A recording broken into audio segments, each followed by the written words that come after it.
ในตอนแรงวันที่1เมษายนที่ผ่านมานี้อยู่ที่โรงแรมปากสันทานคำแพนวิลือธรรมหัวหน้าการทหารกองบัญชาการทหารแขวงได้เป็นเกียรติต้อนรับทานพันเอกฟานไดเงียคณะประจำภาคหัวหน้ากองบัญชาการทหารแขวงเงอันเนื่องในโอกาสที่ทานพร้อมด้วยคณะได้เดินทางเข้าพบปะเยี่ยมยามอวยพรการนำของแขวง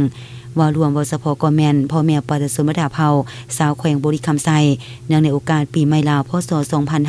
2568ที่จะมาถึงนี้หลังจากนั้นในตอนเช้าของมือต่อมาอยู่ที่ห้องคำห้องของแขวงทานฟันไดเงียคณะประจำภาคหัวหน้ากองบัญชาการทหารแขวงเงอันพร้อมด้วยคณะยังได้เข้าพบปะเยี่ยมยามการนำของแขวงบริคำไซโดยการต้อนรับอย่างอบอุ่นของท่านสุวรรณีไสสนะรองเลขาภาคแขวงประธานสภาประชาชนแขวงพร้อมด้วยคณะโอกาสที่มีความหมายความสำคัญดังกล่าวนี้สหายพันเอกฟันไดเงียหัวหน้ากองบัญชาการทหารแขวงเงอันก็ได้กล่าวอวยพรแสนประเสริฐมายังสหายสุวรรณีไสสนะพร้อมด้วยบรรดาการนำของแขวงพนักงานสมาชิกพรรคทหารตำรวจตลอดหอดประชาชนมดาเผาสาวแขวงบริคำไซก็คือพ่อแม่ประชาชนแนวขอบเขตทั่วประเทศเนื่องในโอกาสปีใหม่ลาวพ.ศ.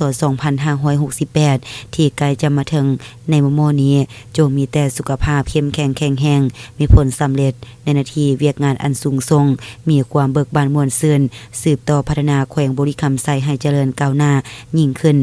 พร้อมกันนี้ยังได้อวยพรให้สายพัวพันมิตรภาพอันยิ่งใหญ่ความสามัคคีแบบพิเศษและการร่วมมือหอบดันของสองชาติลาวเวียดนามจงนับมือนับมั่นคงทะนงแก่นสั่วกระนาน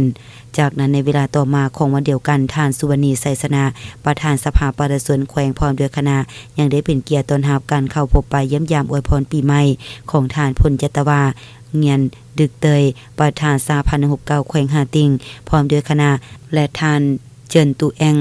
คณะประจำภาคแขวงห้องประธานผู้ประจำการสภาประชาชนแขวงหาติงพร้อมด้วยคณะตื่มอีกโอกาสดังกล่าวท่านสุวรรณีไสสนะต่างหน้าให้กับการนำของแขวงยังได้กล่าวแสดงความขอบใจเป็นอย่างสูงมายังภาคส่วนต่างๆที่ได้นำเอาคำอวยพรใส่อันประเสริฐความสามัคคีอันพิเศษสนิทสนมและมิตรภาพอันอบอุ่นมาสู่การนำและประชาชนมดาเผาแขวงบริคำไซซึ่งแสดงถึงไมตรีจิตมิตรภาพอันดูดดื่มที่การนำทั้งสองประเทศได้จะตั้งปฏิบัติสืบทอดกันมาจนถึงทุกวันนี้พร้อมเดียวกันนั้นท่านยังได้อวยพรแด่สายพัวพันมิตรภาพความสามัคคีพิเศษและการร่วมมือหอบดันของสองพรรคสองรัฐประชาชนสองชาติจงมั่นคงทะนงแก่นตลอดกาลนานเนื่องในโอกาสที่คณะการนำของแขวงประเทศสาธารณรัฐสังคมนิยมเวียดนามได้เข้าพบปะเยี่ยมยามอวยพรการนำของแขวงในครั้งนี้การนำของแขวงยังได้นำพาคณะดังกล่าวเดินทางไปหอบูชาอัฐิเพื่อจุดธูปไว้อัฐิทหารอาสาสมัครและเสี่ยวซานเวียดนามที่คณะปฏิบัติงานพิเศษสามารถขุดค้นได้ในระยะฤดูแล้งปี2024หาปี2025และพร้อมเดียวกันนั้นยังได้จัดพิธีบาสีสู่ขวัญฟ้อนระวงสามัคคีให้กับการนำทั้งสองฝ่ายตามฮิตของประเพณีลาวที่ได้เคยปฏิบัติและสืบทอดกันมาพร้อมทั้งเป็นการเฉลิมฉลองวันบุญปีใหม่ลาวประจำปีพ.ศ.